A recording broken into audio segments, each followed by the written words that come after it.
Bonjour, dans cette petite vidéo, je voudrais proposer la correction d'un exercice de thermodynamique assez simple et d'ailleurs assez classique, relatif à la compression d'un gaz parfait. Alors, l'énoncé est le suivant. Nous avons un piston, avec une enceinte adiabatique, donc pas d'échange de chaleur à travers l'enceinte, et puis donc un piston ici pouvant coulisser sans frottement le long de ces parois. Et nous avons donc ici un gaz parfait qui est maintenu ici avec une certaine pression P0 par donc, un piston sur lequel repose une masse M0, tout cela étant dans un champ de pesanteur uniforme avec une accélération de la pesanteur G. Et alors on pourrait avoir une certaine pression du gaz à l'extérieur. On va supposer ici que la pression extérieure est nulle, hein, de sorte que c'est simplement cette masse-là qui assure donc l'équilibre du gaz dans le piston. Et on néglige la masse du piston lui-même ici. Et donc on a une certaine pression initiale, une certaine hauteur initiale qu'on va appeler H0, donc, et puis une section S du piston lui-même, de sorte que le volume ici, le volume qu'on peut appeler V0, n'est rien d'autre que S fois H0. Et puis on a une certaine température initiale également, T0. Et alors ce qu'on va faire maintenant, c'est qu'on va ajouter une masse sur le piston, de sorte qu'il va s'enfoncer. Et la question, c'est de combien s'enfonce le piston si on rajoute une masse petit m, petit m à une certaine masse quelconque. On va d'ailleurs définir le rapport entre m et m0 comme étant la variable x, juste pour simplifier les notations. Donc x peut être plus petit ou plus grand que 1, peu importe. Enfin, x, c'est juste le rapport des masses. Et donc, on pose une masse supplémentaire sur le piston, et la question, c'est quelle est la nouvelle position d'équilibre? Donc, clairement, le piston va s'affaisser. Voilà. Enfin, bon, c'est la même section, bien sûr, hein. Le piston va s'affaisser. La nouvelle hauteur sera donc H1, avec ici M plus M0, enfin, si je les mets ensemble. On peut définir D1, la quantité, enfin voilà, la hauteur d'affaissement, donc H0 c'est H1 plus D1 comme on veut. Et puis le gaz aura une nouvelle pression P1, une nouvelle température T1 et donc un nouveau volume V1, mais le volume V1 ce n'est rien d'autre que SH1, donc la nouvelle hauteur du piston. Voilà, alors simplement on va faire ça de deux façons différentes, soit en posant la masse M brutalement d'un bloc de sorte que, on pose la masse M, on la lâche et on regarde ce qui se passe. L'autre façon de faire, c'est de poser la masse M petit à petit. Imaginez que vous ayez par exemple en fait un tas de sable de masse totale M et vous mettez un grain, puis un autre, puis un autre, puis un autre, puis un autre. Donc le piston va s'enfoncer petit à petit. La question, c'est que se passe-t-il lorsque vous avez finalement petit à petit déposé la même masse, hein, M totale, sur le piston? Est-ce que le piston s'est enfoncé d'autant, de plus, de moins? Est-ce que la température finale est la même? Enfin bref, que se passe-t-il? Dans le premier cas, on lâche la masse brutalement, toute la masse M, et on regarde ce qui se passe. Dans le deuxième cas, on met des petites masses petit à petit. L'idée étant bien sûr que dans le deuxième cas, lorsqu'on met des masses petit à petit, en fait, on va passer par une succession d'états d'équilibre. Donc ça va être une transformation quasi-statique où à chaque moment, rajouter une petite masse fait s'enfoncer un tout petit peu plus le piston, mais se trouve dans une nouvelle position d'équilibre, et puis on en met une autre, et une autre, et une autre. Alors que lorsqu'on pose brutalement la masse sur le piston, eh bien évidemment, entre la position d'équilibre initiale et la position d'équilibre finale, si vous arrêtez le film à un moment, ce que vous avez là n'est pas une situation d'équilibre. Donc, dans le deuxième cas, ce sera quasi statique, et dans le premier cas, non. Bien, eh bien allons-y. Calculons donc ce qui va se produire. Donc on va commencer par le cas où on pose la masse brutalement, la masse M, sur le piston. Alors voyons comment résoudre ce problème. Donc on cherche de combien le piston s'enfonce et puis du coup, quelle est sa température finale aussi, tant qu'à faire. Alors on va écrire ce qu'on peut écrire. Tout d'abord, on va caractériser les positions d'équilibre. Donc, si vous avez une masse M0 qui repose sur le piston, avec une pression P0, on va pouvoir écrire la condition d'équilibre du piston, qui caractérise donc cet état initial. Alors ce que j'appelle là le piston, enfin, c'est un peu ambigu. De temps en temps, c'est tout. De temps en temps, c'est juste le plateau qui descend. Alors, la condition d'équilibre du plateau ici, sachant qu'il n'y a pas de frottement, va simplement être exprimée par la somme des forces égale 0. Donc, il y a une force qui s'exerce vers le haut. Ça, c'est la force de pression qui n'est rien d'autre que P0 fois S. La pression, c'est la force par unité de surface. Je vous rappelle que S, c'est la section de ce piston. Et puis, il y a une force exercée par la masse sur le piston, vers le bas, qui vaut combien? Eh bien, qui vaut l'opposé de la force que le piston exerce sur la masse. Et quelle est-elle, cette force? Eh bien, la force que le piston exerce sur la masse, c'est l'opposé du poids de la masse, puisque la masse, elle aussi, est à l'équilibre au départ. Donc, vous avez, en fait, sur le piston, tout se passe comme si c'était le poids de la masse M0 qui s'exerçait sur le piston lui-même. Donc la condition d'équilibre nous dit que tout simplement P0 fois S est égal à M0 fois G, le poids de la masse qu'il y a au-dessus. Je vous rappelle qu'il n'y a pas de pression extérieure ici, donc il n'y a pas d'autre force qui s'exerce sur le piston. Bien, alors ça c'est pour la position d'équilibre initiale. Évidemment, on peut écrire une relation analogue dans la position d'équilibre finale, lorsqu'on aura maintenant une pression P1 avec ici une masse M0 plus M. Et donc, on va pouvoir écrire que P1 fois S, c'est M0 plus M fois G. À nouveau, ceci traduit l'équilibre du piston, enfin du plateau du piston, dans la position d'équilibre finale. Bien, alors que peut-on dire d'autre? Alors, ce qu'on peut dire déjà, c'est que c'est la même quantité de gaz au début et à la fin. Il n'y a pas de perte de gaz. Et par conséquent, le nombre de moles du gaz, on peut noter petit n, est le même au début et à la fin. Et donc, on va pouvoir simplement écrire la relation d'état, l'équation d'état du gaz parfait, qui nous dit que P0 V0 égale NR T0, température initiale, et que après la compression, la nouvelle position d'équilibre nous donne P1V1 égale N, la même quantité de matière, fois RT1. Alors, tout a changé, les pressions, les volumes et les températures, mais la quantité de matière est la même. Par conséquent, on peut écrire que P0 V0 sur T0 est égal à P1V1 sur T1. En l'occurrence, les deux sont égaux à NR. Et maintenant, on peut également ajouter que V0, c'est en fait S fois H0 et que V1, c'est en fait S fois H1, la nouvelle hauteur ici. Et donc, on peut écrire, je vais le mettre ici directement, on peut écrire que P0 H0 sur T0 est égal à P1 H1 sur T1, d'accord, je divise par S tout simplement. Et puis quoi d'autre? On va implémenter ça directement. Alors, je vais peut-être écrire ça encore un peu différemment. Alors, je vais garder cet espace pour mettre la relation finale. Donc ici, j'ai P0, donc j'ai dit H0 sur T0 égale P1 H1 sur T1. Et donc, je peux réécrire ça en disant, par exemple, H1 sur H0 égale T1 sur T0 fois P0 sur P1, d'accord, fois P0 sur P1, mais P0 sur P1, on le voit ici, ce n'est rien d'autre que M0 sur M0 plus M.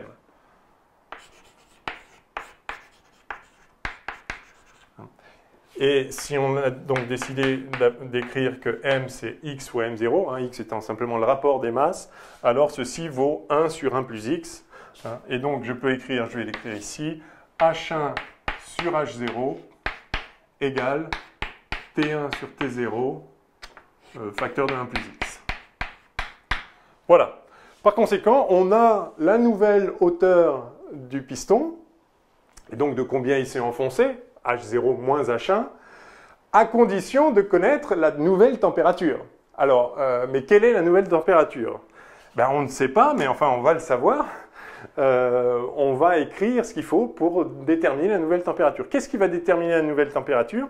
Eh bien, c'est la quantité d'énergie qui a été apportée au système.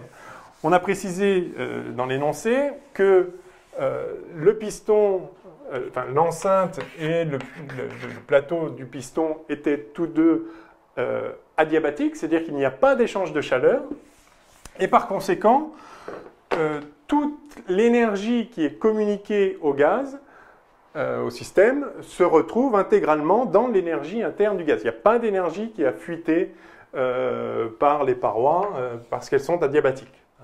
Pas de perte d'énergie, et par conséquent, alors, on va pouvoir écrire que l'évolution de l'énergie interne du gaz est égale à l'énergie qu'on a apportée. Alors, quelle est l'énergie qui a été apportée? Est-ce qu'il y a de l'énergie qui a été apportée d'abord? Ben oui, bien sûr.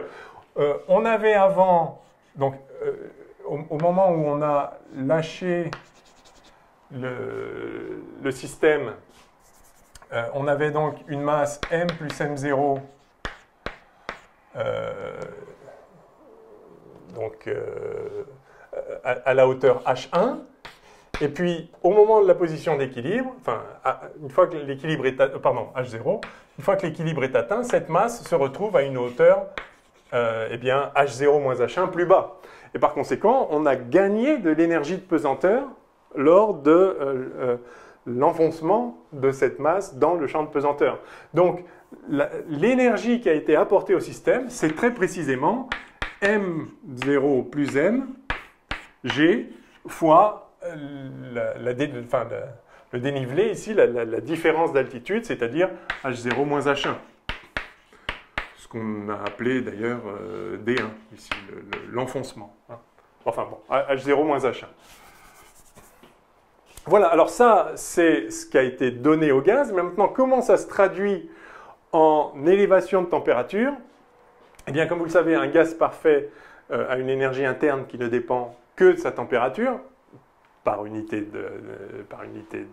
de masse, par exemple, ou par mol, hein, évidemment. S'il y a 2 fois plus de mol, il y a 2 fois plus d'énergie. Mais donc, vous avez la variation d'énergie qui dépend directement de la variation de la température. De quelle façon? Bien, par définition de la capacité calorifique, delta U, donc pour un gaz parfait, delta U, c'est NCV delta T, hein, c'est-à-dire ici NCV T1 moins T0, la nouvelle température moins l'ancienne. Et que vaut CV pour un gaz parfait? Alors, si vous ne vous en souvenez pas, ça se retrouve facilement. Hein. Vous vous souvenez, par contre, c'est mieux de s'en souvenir de la relation de Mayer, enfin, qui se démontre aussi facilement, hein, en passant par entre la différence entre U et H qui vaut U plus PV, enfin bref, CP moins CV, ça donne R, hein, lorsque on considère les capacités calorifiques molaires, hein, sinon c'est N fois R, mais le N est déjà ici. Et puis par ailleurs, par définition du coefficient adiabatique gamma, on a CP moins CV qui vaut gamma, et par conséquent, vous voyez que CV facteur de gamma moins 1 vaut R, et ceci vous donne CV. Donc la capacité calorifique molaire d'un gaz parfait, c'est simplement R sur gamma moins 1. Gamma moins 1, enfin gamma dépend du gaz, mais voilà, pour un certain gaz, on a un certain gamma et on a la capacité calorifique molaire. Donc R sur gamma moins 1. Et donc il suffit maintenant de remplacer ici, eh bien on a N R sur gamma moins 1 facteur de T1 moins T0. Alors je vais peut-être mettre T0 en facteur. Pardon, T1 sur T0 moins 1. Ceci est donc égal à ça. Alors j'ai toujours un tableau un peu trop petit malheureusement. Donc ça fait 1 plus x fois m0g h0 moins h1. D'accord, donc, et ceci est donc égal à ça. Alors je vais essayer de me faire un peu de place. Donc on a ça, ça c'est bon. Donc on a ça qui vaut ça.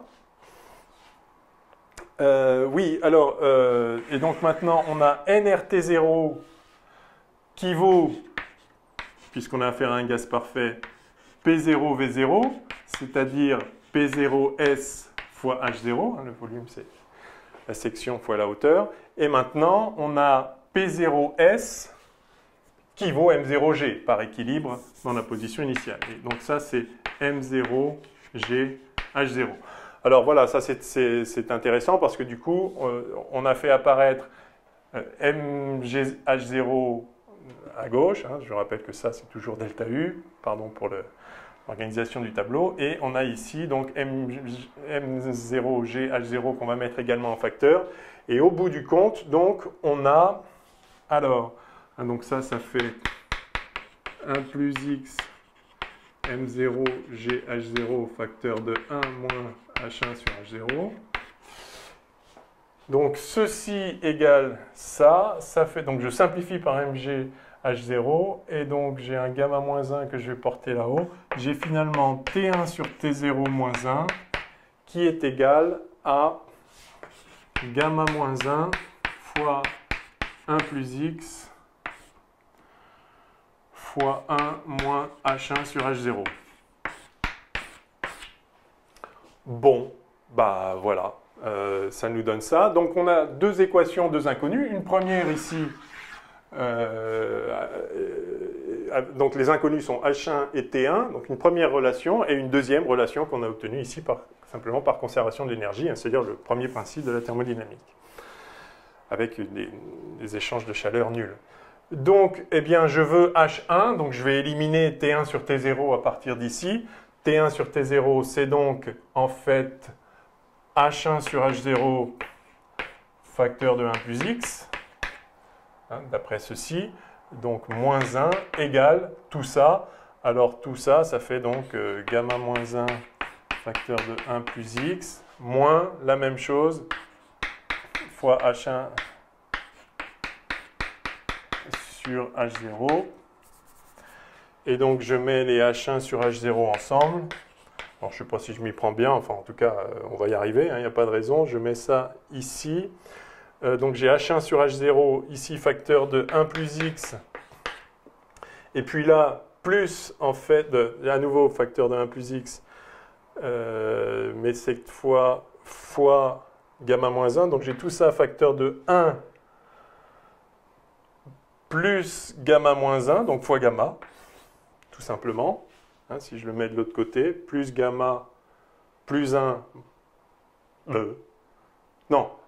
moins 1 plus 1, donc ça, voilà, égale, alors il ne faut pas oublier le 1 ici, 1 plus gamma moins 1 facteur de 1 plus x. Bon, bah voilà, alors en espérant ne pas avoir mal recopié un terme au passage, j'obtiens donc en fait H1 sur H0 qui vaut, alors si maintenant je divise ça par ça, ça me fait donc 1 sur gamma facteur de 1 plus x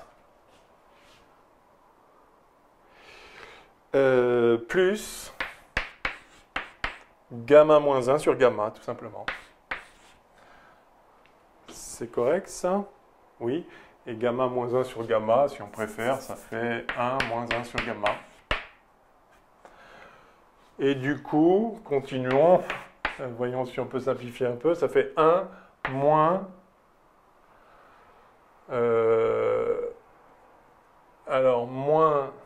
1 sur gamma, facteur de 1 moins 1 sur 1 plus x. Est-ce qu'on va quelque part là? Peut-être, puisque ça du coup, ça fait 1 plus x moins 1, donc ça fait x sur gamma 1 plus x, donc ça fait 1 moins 1 sur 1 moins x sur gamma facteur de 1 plus x. Bon, je ne sais pas si c'est plus joli ou pas, enfin en tout cas, voilà ce qu'on obtient. J'espère ne pas m'être trompé. En tout cas, bon, enfin, c'est homogène. Là, on a un truc sans dimension, là aussi, mais ça m'a l'air raisonnable.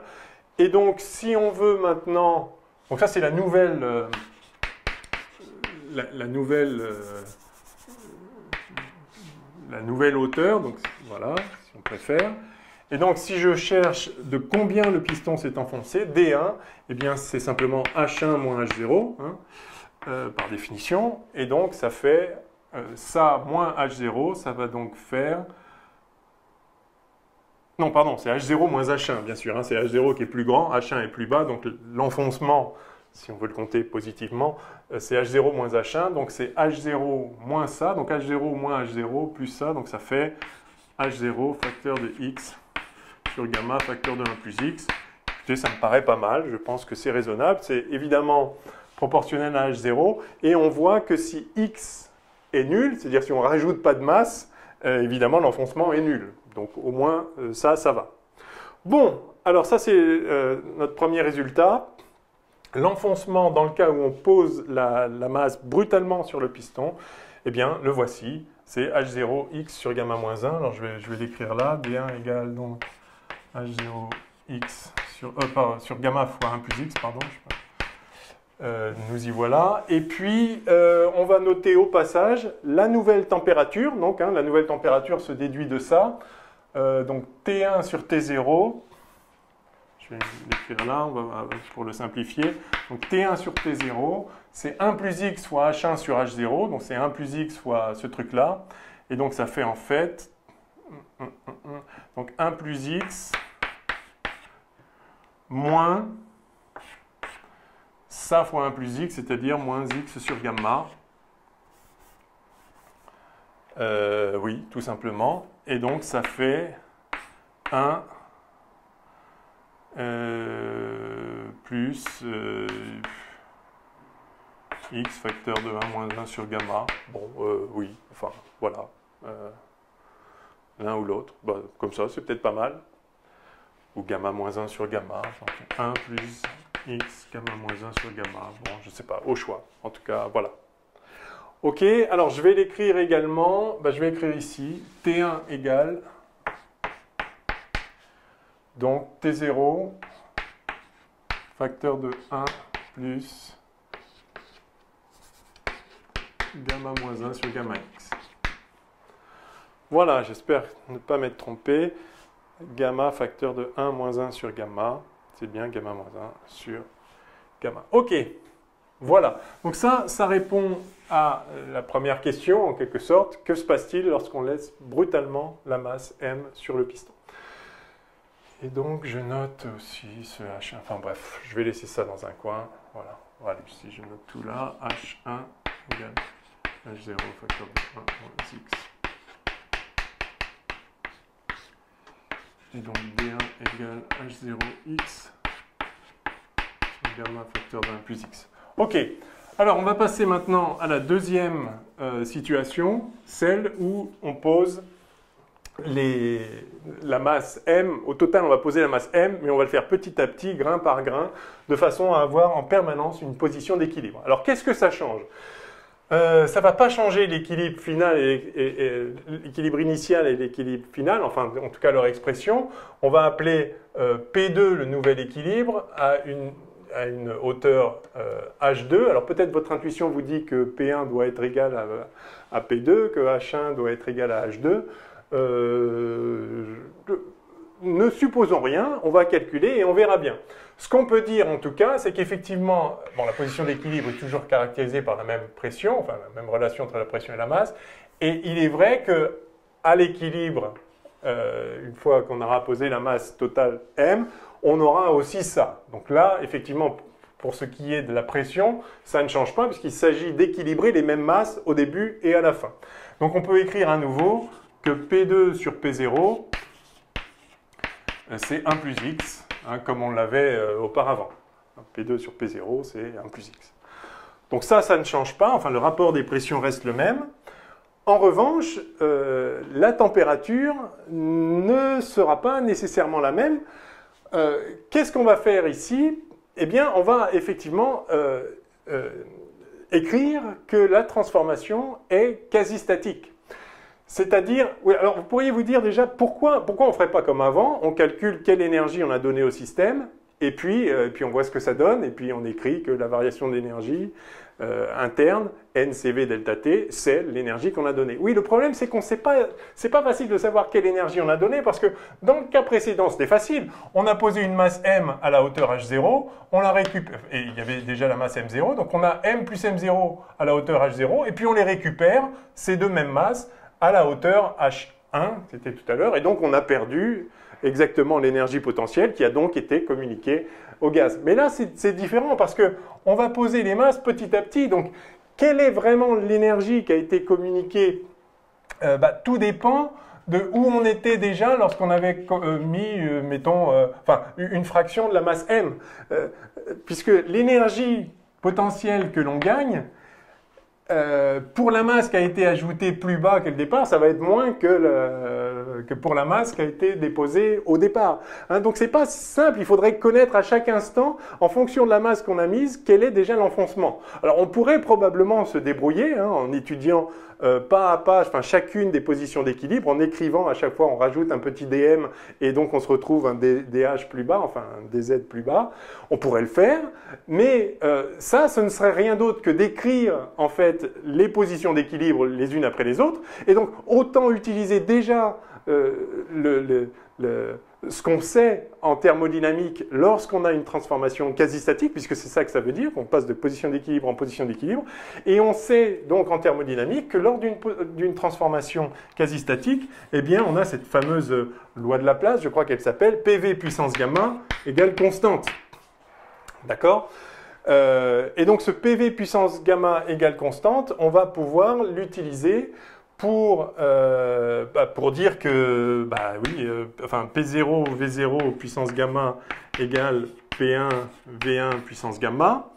Et puis on peut aussi l'écrire avec la température. Hein. Il suffit d'écrire par ailleurs que PV égale nRT. Hein, et par conséquent, on obtient en fait l'équation analogue avec les variables T et V si on veut.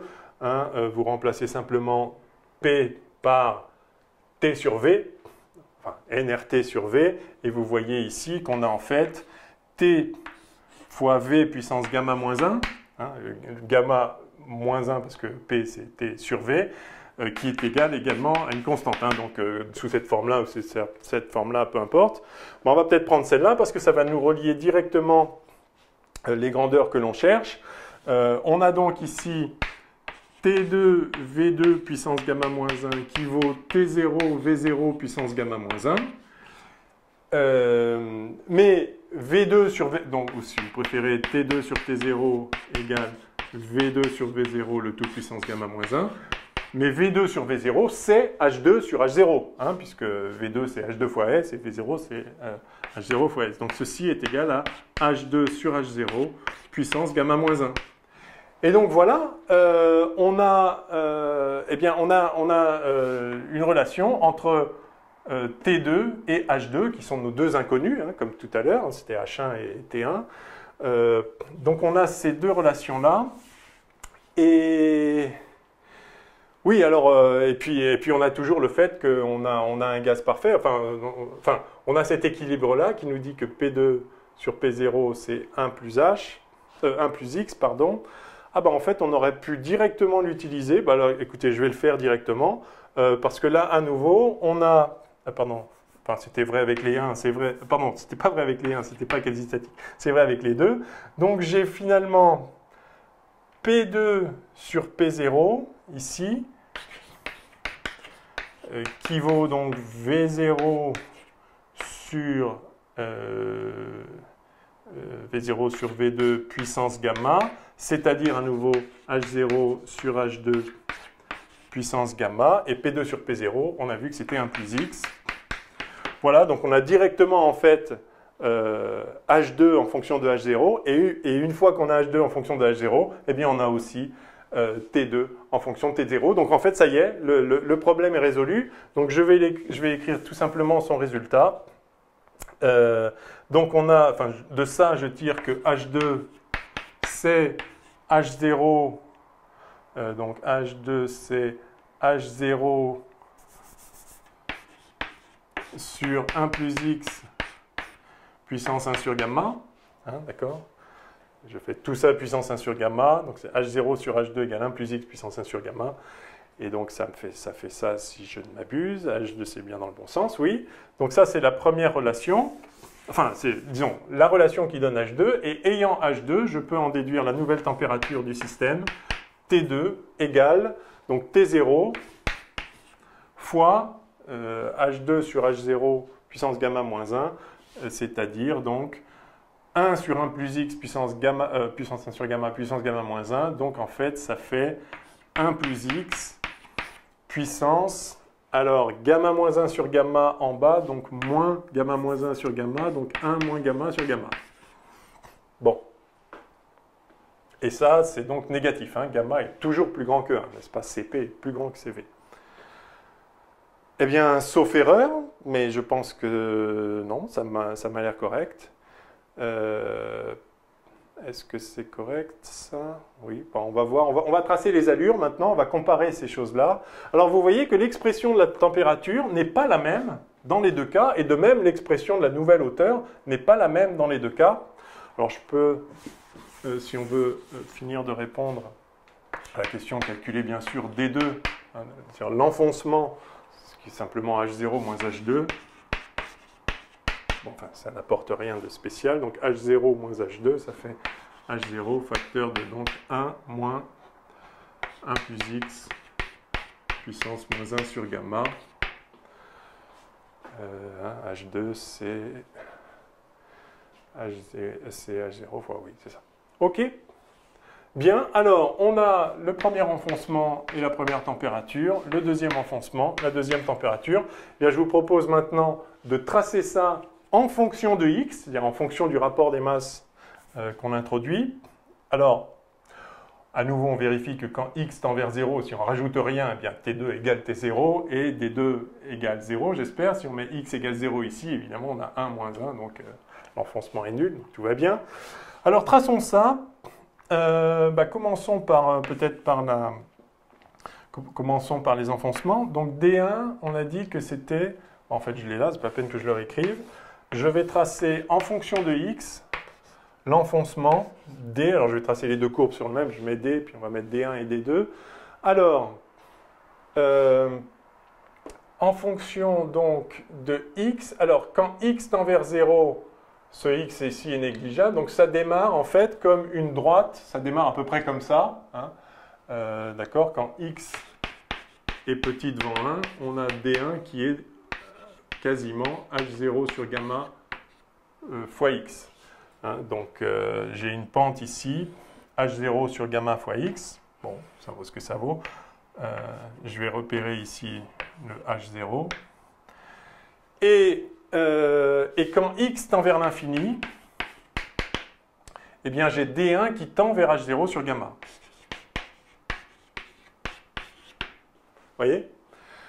Quand x tend vers l'infini, ça fait H0 sur gamma. Donc en fait, bon, le H0, il était ce qu'il était. Il est quelque part là.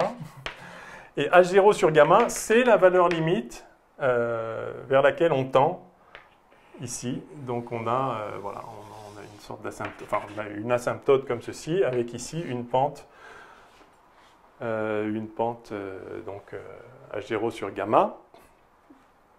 C'est-à-dire que si on prolonge ceci, on va tomber exactement sur l'asymptote ici, lorsque x égale 1, c'est-à-dire lorsque la masse ajoutée est la même que celle qu'il y avait déjà. Donc voilà l'allure de la courbe, donc ça c'est D1. Et maintenant on va tracer D2, donc D2 c'est ceci. Alors quand x est petit devant 1, ça donne quoi? Ça donne, donc on peut faire un développement limité ici. Donc on a D2 qui est Donc H0, alors le développement de limité de ça, ça fait 1 moins 1 sur gamma x. Hein. Donc on a 1 moins 1 sur gamma x, ça fait donc eh bien, plus, donc ça fait H0 sur gamma x. Donc en fait c'est la même chose, hein, ça démarre pareil.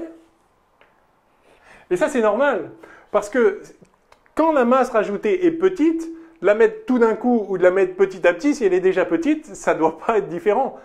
Même en la mettant tout d'un coup, vu qu'elle est elle-même négligeable par rapport à x, par rapport à m0, on est quasi statique de fait. Donc il est normal qu'à la limite x petit devant 1, on retrouve en fait le même comportement dans les deux cas, puisque quasi statique ou tout d'un coup, ça reste quasi statique, donc c'est la même chose. Donc on est bien content de trouver la même pente, donc ça nous conforte aussi sur dans l'idée qu'on ne s'était pas trompé avant.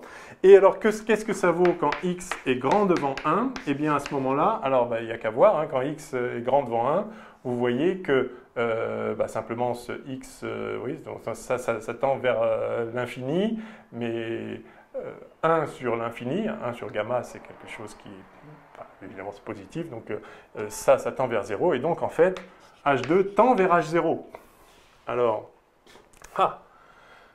bon, je ne voudrais pas effacer ça, je vais le mettre au-dessus, donc je vais le mettre là, je vais effacer ça. Je vais reporter donc que T2, c'est T0, facteur de 1 plus x, je dis 1 moins gamma sur gamma. Donc je peux effacer ça.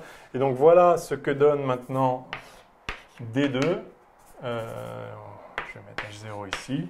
Ça tend également, ça tend vers H0 et ça démarre pareil avec la même pente. Et donc voici, si je représente ici en vert la situation pour D2. Voilà donc comment évolue l'enfoncement du piston en fonction de la masse rajoutée, enfin du rapport de la masse rajoutée à la masse qu'il y avait déjà. Donc ça démarre pareil, comme il se doit, mais il y en a un qui tend vers H0, c'est-à-dire que H2 tend vers 0, hein, c'est-à-dire que le piston, asymptotiquement, si vous mettez une masse qui tend vers l'infini, vous allez finir par avoir un volume quasi nul, enfin qui va tendre vers 0, tandis que dans le cas non quasi-statique, dans le cas donc brutal, eh bien, vous avez beau rajouter une masse infinie ici, vous n'allez pas enfoncer le piston jusqu'en bas, vous allez simplement l'enfoncer au maximum de H0 sur gamma. Donc il y a une limite, même si vous mettez une masse infinie. Ce qui est assez intéressant et ce qui est peut-être un peu contre-intuitif. Mais alors pourquoi ça se passe comme ça? Eh bien en fait on va le découvrir quand on va tracer maintenant la température. C'est qu'en fait, lorsque vous le faites de façon non quasi-statique, et donc en fait irréversible bien sûr, vous allez augmenter tellement la température que la pression va elle aussi tendre vers l'infini. Et plus vite, enfin c'est le cas aussi ce sera vrai aussi dans l'autre cas, mais pas suffisamment vite pour empêcher l'enfoncement complet du piston. Et là, on va voir donc que l'énergie que vous communiquez au gaz est telle que la température et donc la pression, qui sont liées par la relation l'équation d'état des gaz parfait, augmente de telle façon que, eh bien, même si vous avez une masse infinie, la pression va suffire à empêcher l'enfoncement et l'enfoncement va plafonner à H0 sur gamma. Donc c'est assez intéressant. Alors voyons, vérifions ça sur la température.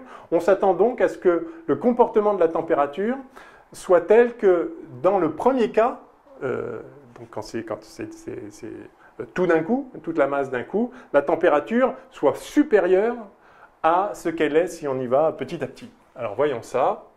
Donc on a les expressions de la température ici. Je peux effacer tout le reste en fait. Je vais peut-être laisser, si je peux, l'expression le comportement de l'enfoncement. Et donc on va tracer maintenant, toujours en fonction de x, la température T. Alors voyons ce que ça donne. On a T1 ici, je peux effacer ça. Alors T1, quand... alors ça part de T0. Vous voyez, ça c'est tout simplement l'équation d'une droite. Donc il n'y a aucune difficulté. Ça c'est l'équation d'une droite qui part de T0 et ensuite qui augmente avec une pente gamma moins 1 sur gamma. Donc voilà l'évolution de T1, parfaitement linéaire en fonction de x bien sûr. Et quelle est donc l'évolution de T2? Eh bien, T2 part également de T0, lorsque x vaut 0, T2 vaut T0, bien sûr. Hein, ça, on retrouve que si on n'ajoute rien, on est dans le même état qu'au départ. Mais vous voyez qu'ici, on a quelque chose qui est, donc en fait, qui n'est pas linéaire, hein, qui est en 1 plus x facteur de 1 moins gamma sur gamma. Alors quand x est petit devant 1, ceci fait à peu près 1 plus 1 moins gamma sur gamma x, hein, c'est-à-dire 1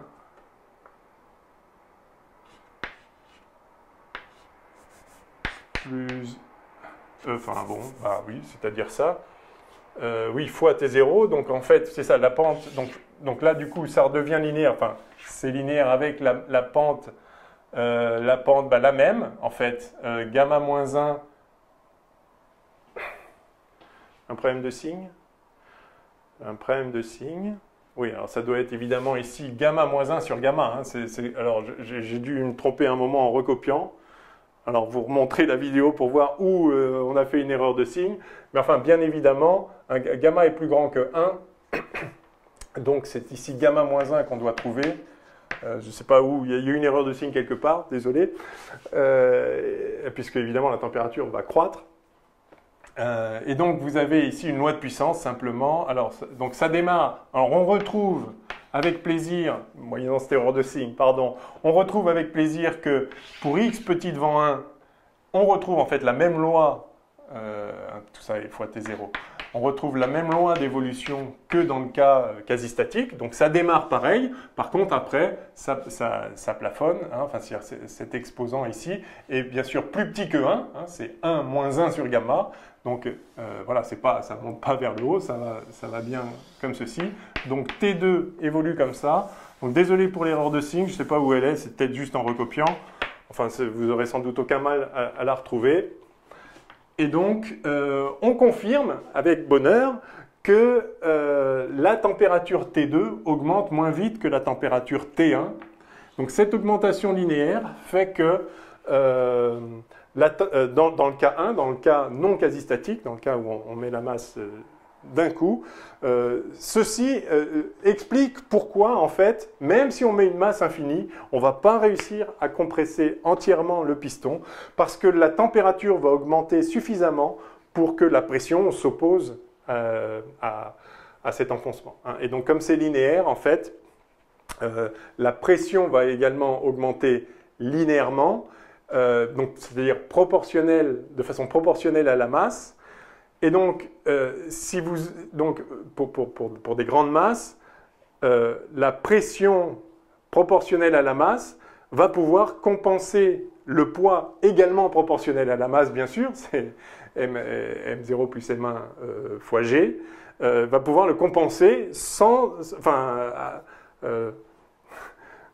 va pouvoir compenser. Voilà, donc il n'y aura pas besoin de l'enfoncer. Enfin, ça ne pourra pas s'enfoncer davantage, puisque si vous augmentez la masse, vous augmentez le poids, mais vous augmentez aussi la température et donc la pression exactement dans les mêmes proportions, et donc la compensation va se faire. Voilà pourquoi vous tendez sur une asymptote d'enfoncement que vous ne dépasserez pas dans le cas où vous mettez la masse brutalement.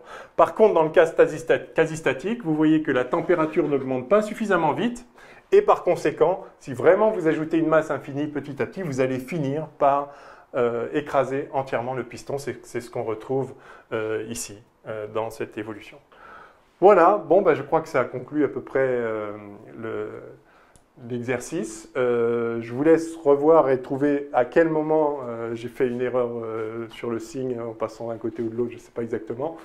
Et puis, méditez ça parce que c'est quand même intéressant de voir cette différence. Donc, dans le cas quasi-statique, eh bien, on écrit cette succession d'états d'équilibre